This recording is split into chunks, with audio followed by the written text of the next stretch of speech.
the highest court in the land decided that we need to protect women from discrimination on grounds of sex. It really meant sex. It didn't mean a gender feeling. It didn't mean paperwork. It meant the reality, the biological reality of being female, being a female human. So we really thought that organisations would go, oh, brilliant, clarity, we'll go back to the way it was before the gender madness. Why would you want to be the one who does something? Because you're going to have the wrath of the trans lobby on you. So they just all decided, like silently, to just stay unheard and do nothing. Today marks the 1-year anniversary of the UK Supreme Court ruling on gender, which found that sex in the Equality Act of 2010 denoted biological sex and not gender identity. But is the issue really settled? Since then, there have been a host of complaints raised against organisations for failing to take steps to protect women's spaces and gender-critical voices. Joining me today to talk about this, I'm delighted to introduce journalist and Sex Matters director Helen Joyce. Hi, Helen. Thanks for having me on. Helen, you were such a key voice in the public discourse surrounding the Supreme Court ruling last year. Could you start by essentially outlining what the ruling was and why it was so pivotal? So this ruling started several years earlier with a grassroots group of women in Scotland called For Women Scotland, who challenged a specific law in Scotland about something that seems very abstruse, which is representation on public boards, the idea of introducing a quota of women on public boards in Scotland. And the thing is, that's discrimination. But some discrimination is allowed or not allowed, and those are all in the Equality Act, the question of what's allowed and what's not allowed in the way of discrimination on the 9 protected characteristics, one of which is sex. And the Scottish Government intended to do this on the basis that woman is anyone who says they're a woman. So For Women Scotland took them to court in Scotland and won. And so actually that ruling already ruled out the gender self-ID definition of woman, but nobody noticed. Then the Scottish Government went back and it came back with the definition, which is the paperwork definition of woman. So anyone who was born a woman, or a man who has a gender recognition certificate saying he's a woman, but not women who have gender recognition certificates saying that they're men. And For Women Scotland went back to court again and they lost. And they appealed, and in the fullness of time they arrived at the Supreme Court last year, a year ago today. And the ruling was a year ago today. They were in court a few months earlier than that. And they won.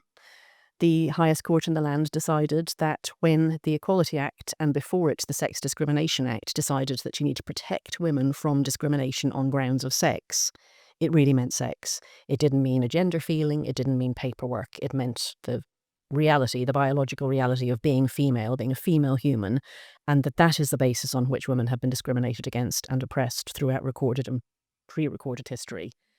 Which obviously is true once you say it like that, but a lot of lawyers in particular tend to think that paperwork is more real than bodies, and they think that there's this magic that gets worked when you give somebody a piece of paper saying that although they're actually a man now, they're a woman. But it turned out they were wrong. And 1 year on, to ask the arbitrary question, what practical changes should we have seen happening and what have we actually seen happening? So a lot of organisations went ahead of the law, or I would say behind the law, but anyway, beyond the law, let us say, and let's be neutral in which direction beyond. And they had introduced gender self-ID policies in the decade, say, leading up to the judgment. All these employers and service providers and councils and government departments telling us trans women are women, which means men who say they are women are women. That's the translation of it. And they had said things like access to toilets, to rape crisis shelters, to domestic violence shelters, to swimming changing rooms, all those sorts of things were on the basis of what you said you were. Now, that was never lawful, and the first For Women Scotland judgment established that, but like I say, nobody noticed. So there was a hell of a lot of unlawful practice out there, and this ruling should have been an end to all of that. Like, if you imagine it was the ruling that said that Jaffa cakes, now I can't actually remember whether they were biscuits or cakes, but anyway, that went to court, and there was a decision which had an impact on VAT. You may be too young to remember this, Georgie. But anyway, there was a whole court case about this, and it was decided. And then it's done. Like if there's a court case about something like tax, the next morning accountants are ringing their clients and saying, there's a ruling, we all have to comply. This one was not listening. Supreme Court, what's that? What's a Supreme Court? And there was a strange few weeks where everyone tried to find their excuse. And the excuse they settled on was that the Equality and Human Rights Commission, which is the regulator in this area, had been in the process of updating a thing called its Code of Practice for, I can't remember the full title, but anyway, it's the Code of Practice for Service Providers, which is one of the groups of people that's regulated by the Equality Act. And this is meant to be help to small organisations that don't have in-house lawyers and that want to ask something like, there's a lot of Orthodox Jews in this community, and we think that it might be nice to have a women-only swimming session 3 to 4 p.m. on a Wednesday to accommodate them. Does that mean that we have to have a session that's for men as well?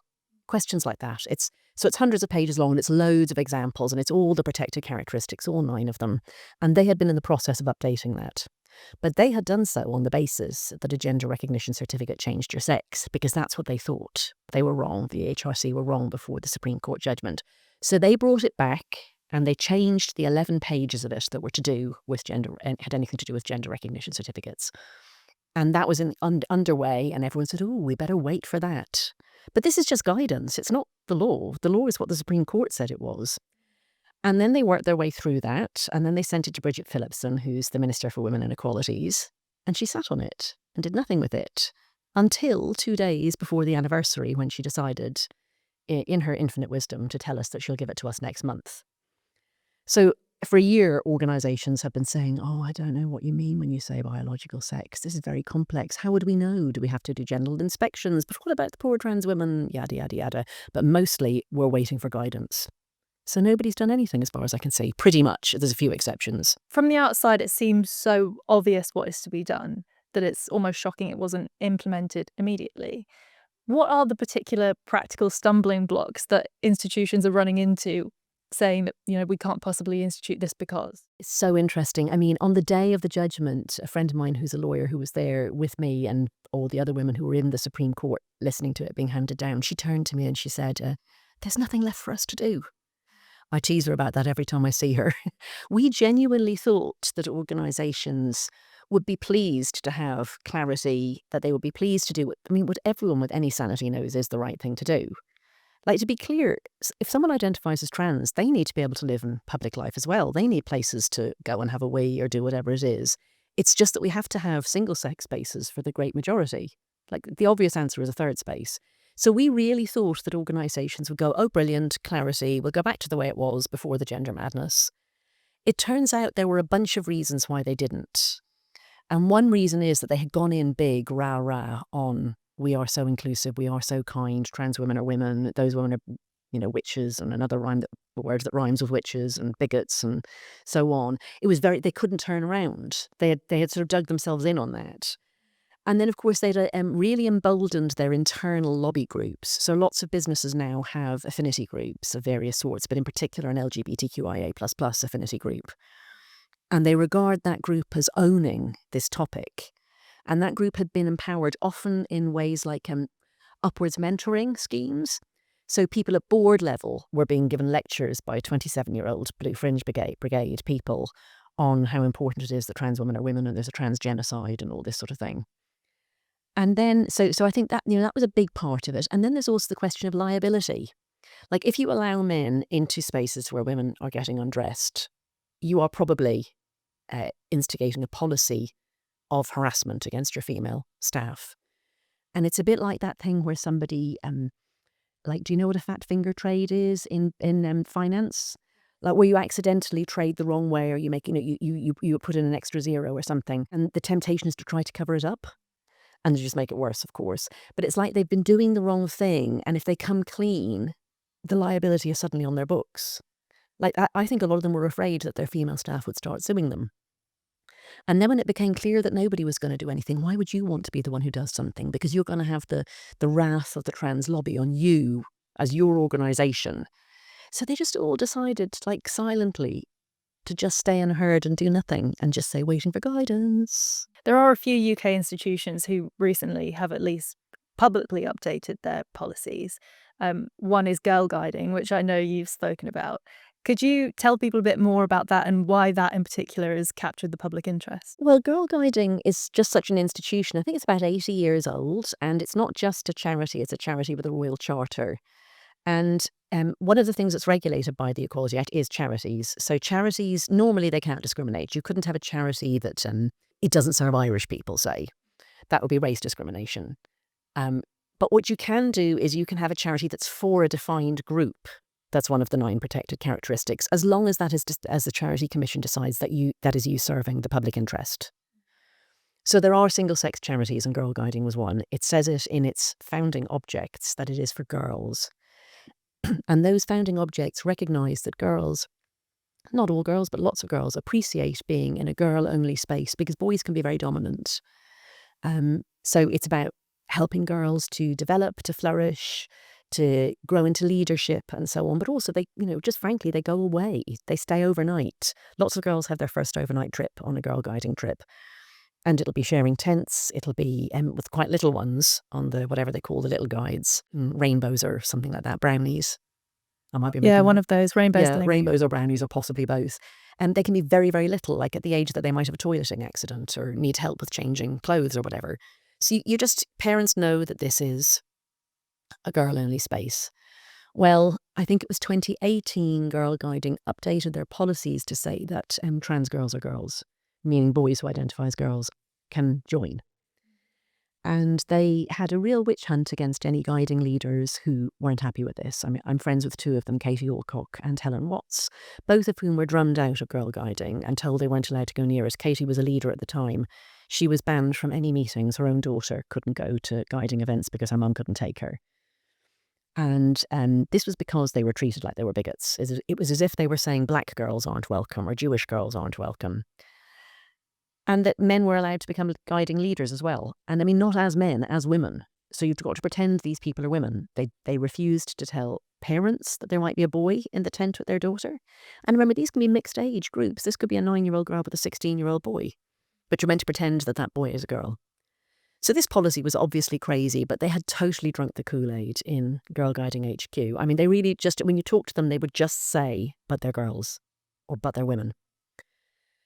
Anyway, they took legal advice after the Supreme Court judgment, and with a heavy heart, they recognised that they had been doing the wrong thing. And I never saw such a more in sorrow than in anything else. We're devastated to have to follow the law of the land. We're absolutely gutted that we have to go back to our founding principles. And so they said that they weren't going to be able to have boys and men in guiding anymore.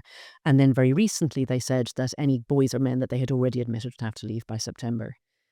And it was really a mistake, I think, for them to do it in this very half-hearted way, because they've emboldened people inside the organisation who are against it. There's now this it's Guiders Against Trans Exclusion, GATE group, who are lobbying openly. They're doing events with girls, little girls, teaching them to make badges. Trans girls are girls, trans rights are human rights, all this sort of thing, like really political stuff.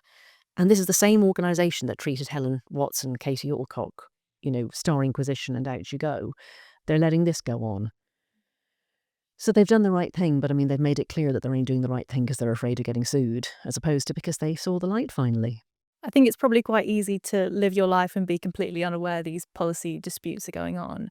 But then people sort of hear about Girl Guides or the Women's Institute, and those are the cases that really capture people and have women going, actually, no, that's so clearly not right.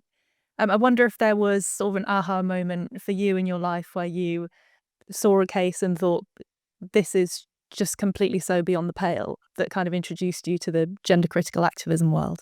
I mean, I started getting interested in it because I was writing about it, and I was just asked to write about it. I had no idea it was happening.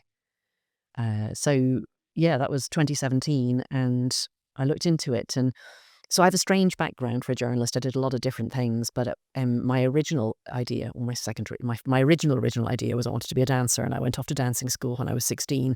But then I went and did a maths degree, and I did a maths PhD, and I thought I'd be an academic.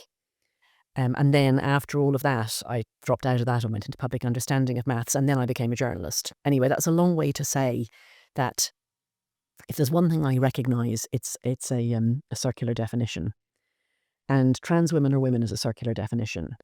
If you think that suppose you didn't know what the word women meant, it's just a random sound like blah.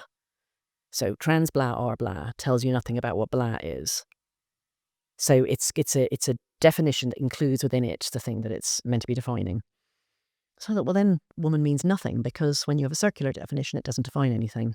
And if woman means nothing, then there can be no boundaries for women. You can't say, for example, this space is women only. And the fact is that the physical differences between men and women, the fact that it's women who get pregnant, women are physically weaker, women get raped, men commit nearly all the crime.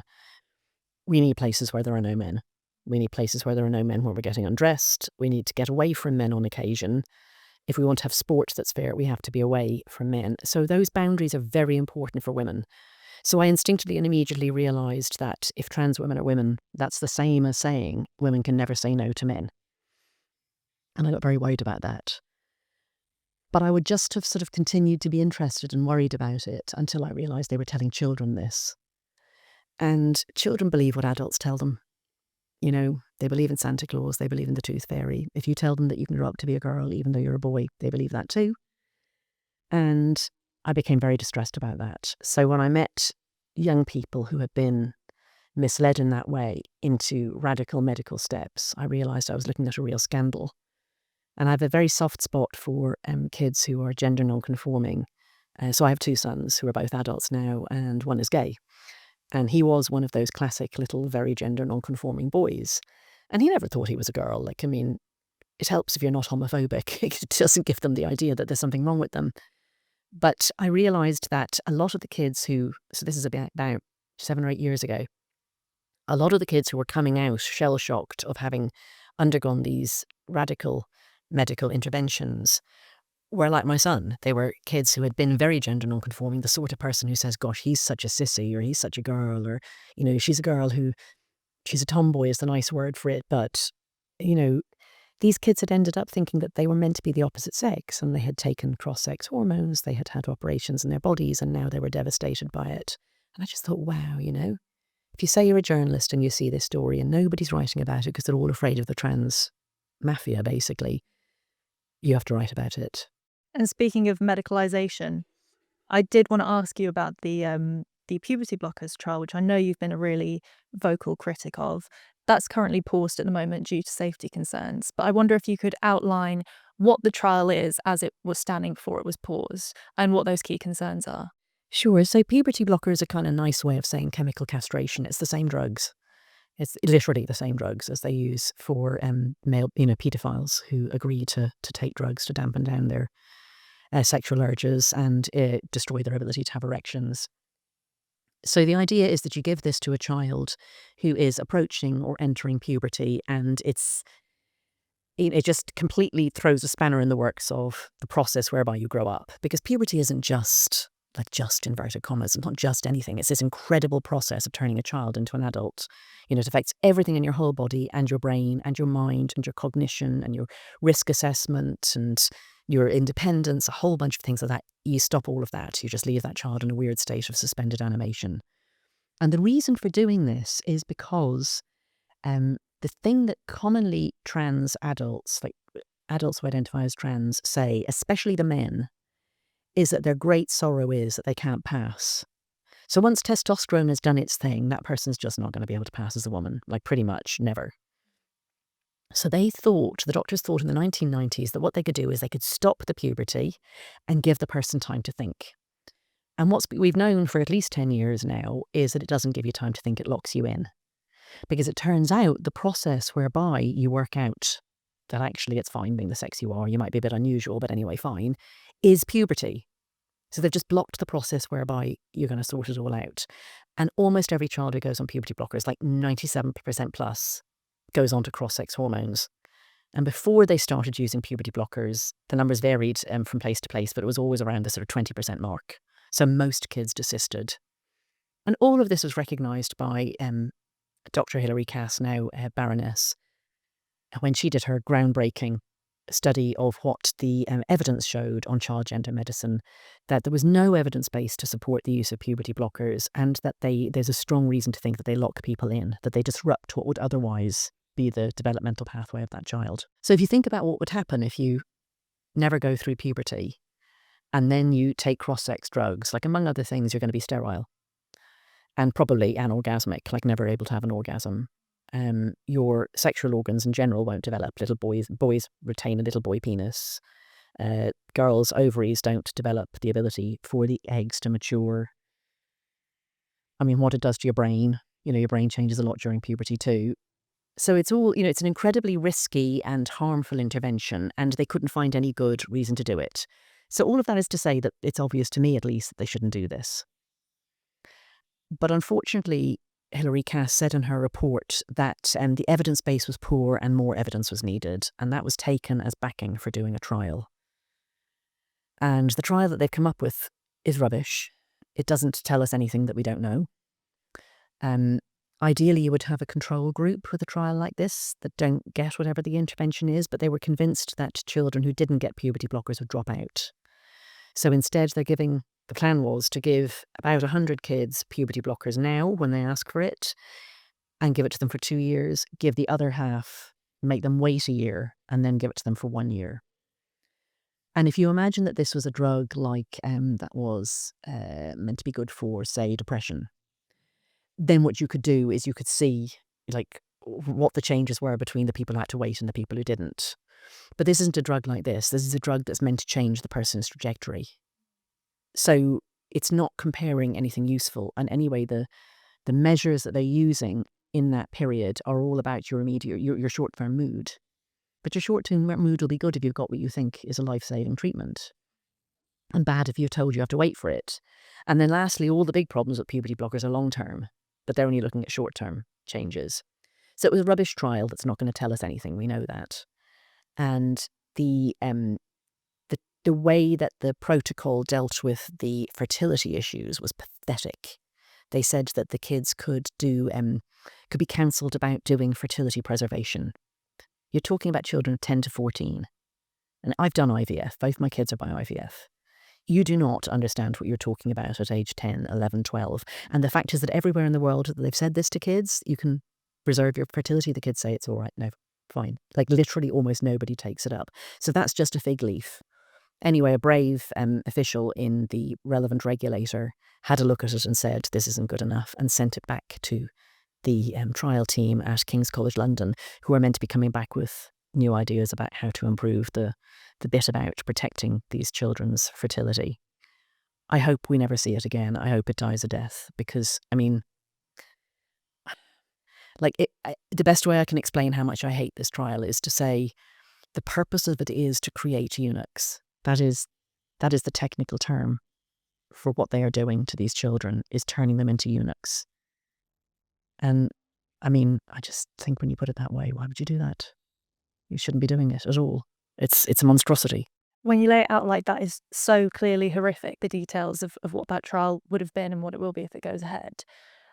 It's quite hard to believe that there wouldn't be mass public outrage about that. Where do you think that the British public does stand on? Oh, they hate it. They absolutely hate it. There's nothing that's easier to explain to people than this. People have a very strong intuition that kids are too young for this sort of thing. It's so interesting. It can be really hard to explain to people why women need single-sex toilets. Because people think, well, nothing bad happens in toilets. You're like, yeah, that's because they're single-sex, mate. Like, bad things would happen. But when you say to people they want to give drugs to kids that's going to disrupt their puberty and change how they identify as adults, they're interrupting you before you finish that sentence, and they're saying, no, kids are too young. They can do it when they're adults. So really, almost nobody thinks it's a good idea. So how come we're doing it? Well, if you go and do medical training, you learn a lot of things that don't seem intuitive to people. Like you're going to have to cut people open or give people drugs that are very harmful. And there's a lot of deference as well to people in different specialties. So doctors find it very hard to criticise each other and criticise people in other bits of it. So doctors who aren't specialists in gender tend to think that the gender specialists know what they're doing. Like they think I do livers or hips and they do genders, whatever those are. So doctors actually are the people who think that this is a good idea mostly. And so it's doctors who are doing it.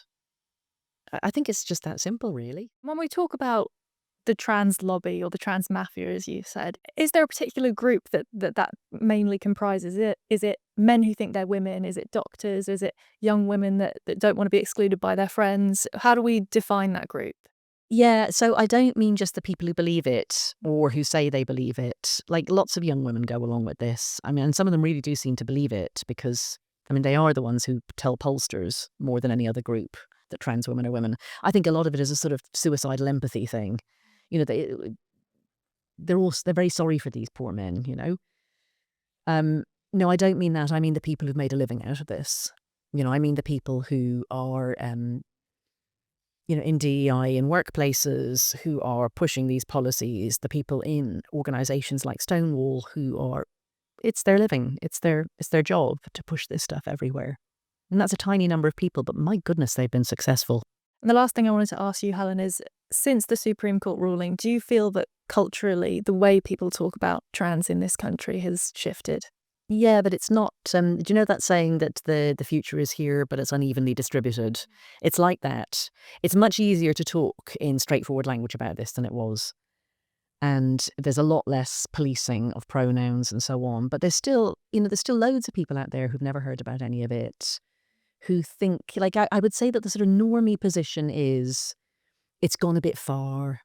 The doctors know what they're doing. There is a special sort of person called trans because people haven't thought about it much. They haven't thought, like, what could it mean to really be a man when you're actually a woman? Like, once you try and interrogate that idea, it's so obviously dumb. Like, it's as silly as saying I'm really a table to say I'm really a man, you know? But most people haven't given it any thought. And it's being done, isn't it? And doctors are talking about it, and people, in politics and whatever are talking about it. So you think it's real, but you think that we've gone a bit far and that they shouldn't be doing it to the kids, and it's obviously unfair in sport. The toilets are fine, and there's sort of this incoherent mishmash that people have of thinking about it, but they also think it's a relatively minor issue until it comes and bites them, until it's a boy in their daughter's school who's competing in their sports or whatever. And mostly I think people think, like, God, I wish they'd sort this stuff out. It's so boring. They know they want a solution, and they don't want to be the person who has to say no. So we're sort of, we're over the hump, I think, in getting our message out. And although there are still people being cancelled, fewer and fewer people are being cancelled over it. But there's an awfully long way to go to clean up all the mess that happened in the last 10 years, like to rip out all those terrible policies, to stop teaching children lies in school, to get rid of gender medicine in its entirety, because it's not medicine. This is not medicine at all. It's extreme cosmetic interventions provided on a consumerist basis, and that are missold as well, by the way, that people are told are going to make them feel better. Yeah, so we've still a long way to go, but I do think we've broken the back of it. Helen Joyce, thank you very much. Thank you.